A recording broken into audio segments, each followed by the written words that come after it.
I mean, I am in such massive debt. I owe 100,000 plus in the red.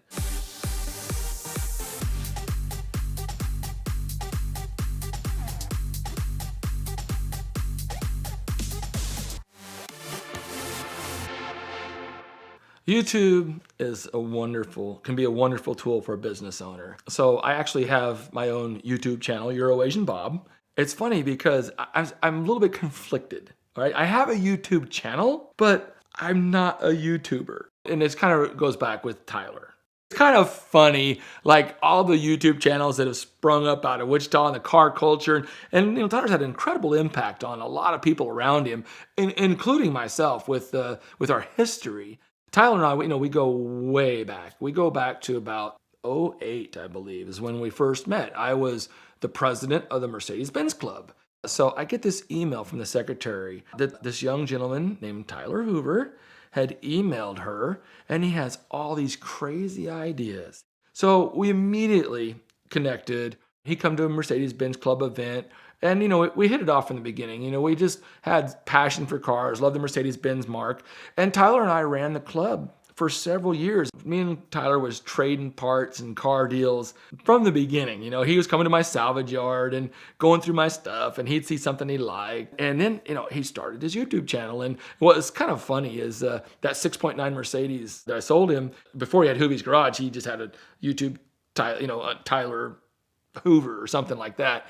And he videoed a burnout in the 6.9, and it's still on YouTube right now. So it's cool to see Tyler, his YouTube channel is going and everything. And I'm over here and Tyler's a smart guy, and he did the dealership thing, but then transitioned, into the YouTube. So I would kind of go around with him sometimes, like at his wholesale bids and stuff. And he was kind of saying, you should, really look at more of the used car market. He could see, he knew we were struggling, right? And he knew, and we always sold cars. I always had 2 or 3 cars for sale, but never had any money to get off the ground or anything, and had to sell them quickly just to get our money back. So, never could really get things rolling. And so I kind of hanging out with him, and we'd go to some of his wholesale bids and stuff. And he was kind of showing me stuff that, because I wasn't in the used car dealer frame of mind. And so as Tyler's transitioning out of used cars, because he's realizing that that's not for him, with just the struggle of it and the customers and the work, and it just wasn't his thing. And then he had the YouTube channel that was taken off. So a guy walks into my shop one day, and he's a salesman, and I've got about this much time for salesmen to grab my attention. And most of the time it's just, hey, thank you for stopping in. I'm not interested. He says, hey, I'm with a finance company, and we do floor plans for dealerships, and we got plans that are set up for your business, And I'm like, I was just about that close to saying I'm not interested in sending him out the door. But he kept talking. He was a pretty nice guy, and he wasn't aggressive. But he started talking about how they floor plan cars. I really don't have any experience as a used car dealer. Even though I have a used car dealer's license, it just went hand in hand with my salvage license. You always just get both because you do both. It's just, they go hand in hand. But he started talking about the fees and the payments and how it all worked and everything. I'm like, this is what I need. I couldn't find any money anywhere to help. And I did, so we were just getting by. And so I'm like, okay, I'm nervous. I'm cautious. He never even mentioned Tyler. I never even knew the connection. And so I'm like, well, you know what? Let's try this. Let's give it a shot, right? Because you're really not asking for anything from me, And I said, well, maybe I'll do 3 to 5 cars, right? So I average, my cars are only like $5,000 a car, right? So I'm like, well, let's do a $25,000 limit, right? Let's just try that. And I'm thinking, I'm not going to sell that many cars. You know what I mean? Like, start off small. I don't want to get myself in trouble. I know this can be a deal with the devil. And the last thing I want to do is get myself in a situation and screw myself over and go out of business. That's all I really need is $25,000. So I went to the auctions because I really didn't go to used car auctions. I went to salvage auctions. So, but I know cars, and that's where I have a huge advantage. Is my car experience, mechanical, salvage. I can look at a car. I can tell everything about the car, where it's been wrecked, hit, paint, and sometimes it's like a curse. So I'm going to the dealer auctions, and I'm kind of being conservative, but I've always been an outlier, right? All my cars are weird. My salvage cars are weird. I'm never the mainstream Camry, Accord, the mainstream guys, they're all fighting for the same piece of the pie. Well, I'm looking for the weird stuff around the edges.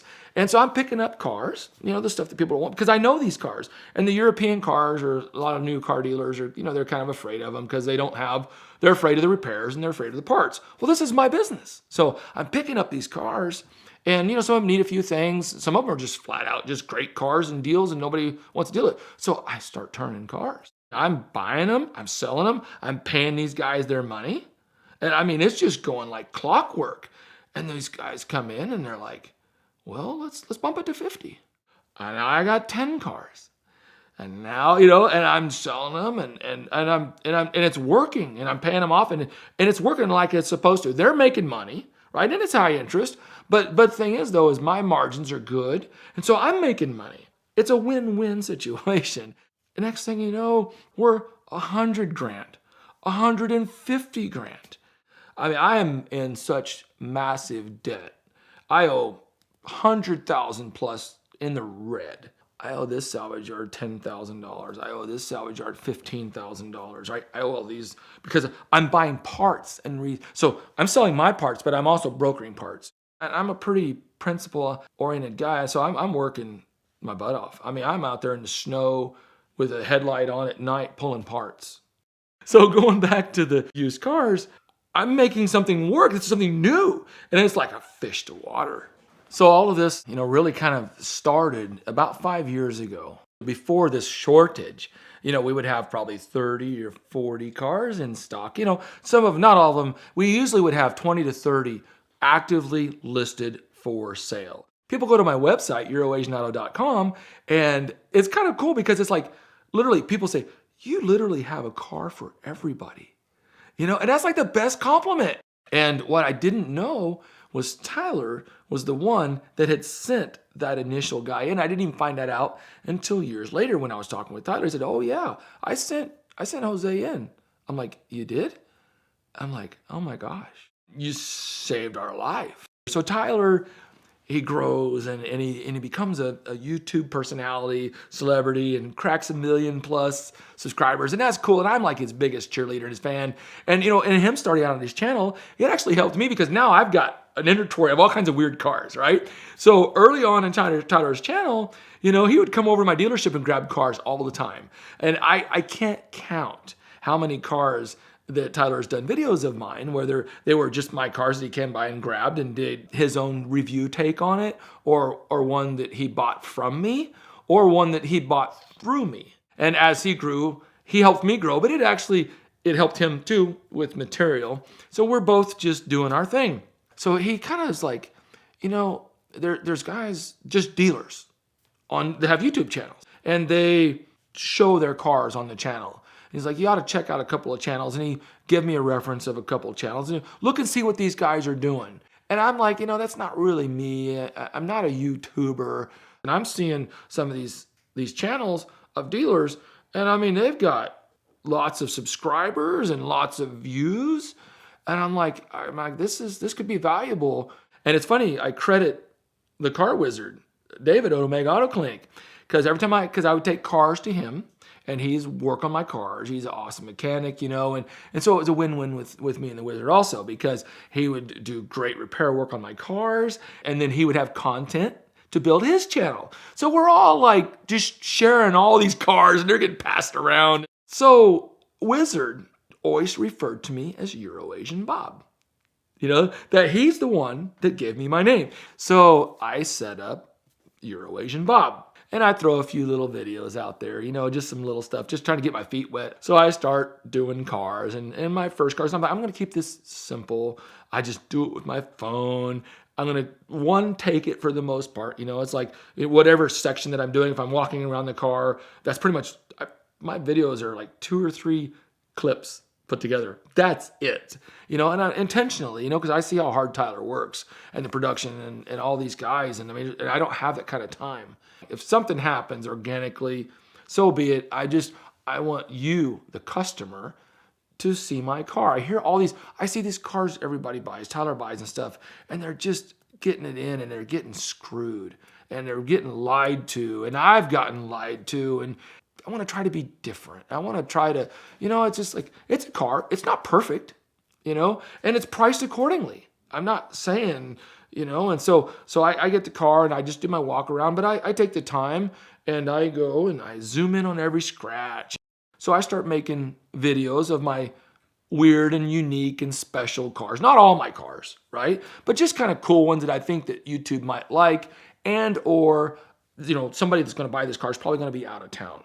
So how it's affected my business though, I video these cars and I talk about them and the flaws, and when people get the cars, they're happy for the most part. Even in like somebody that had some issues, we worked with it, and in the end they were a happy customer. And that's how YouTube has really changed my business. Is now I just shipped a DeLorean to Australia. Like, if you'd have told me 10 years ago I'd be buying and selling a DeLorean and shipping it to a customer in Australia, I'd be like, yeah, okay. And what lifetime is this, But that's just where, the YouTube has been, it's been fun. We'd like to thank the Ticket Clinic for supporting VinWiki this month. When you get a ticket, no matter where it happens, you're risking points on your license, costly fines, insurance premium increases, and risks of suspension or jail time. So it's more important than ever to have great representation. The Ticket Clinic is a nationwide law firm that can help you fight a ticket no matter where you get it. It's easier than ever to start a relationship with them. You'll just take your ticket, snap a picture of it, and text that picture to 305-305. You can also reach them at the link in the description below to thank them for their support of VinWiki and fight your ticket with the Ticket Clinic.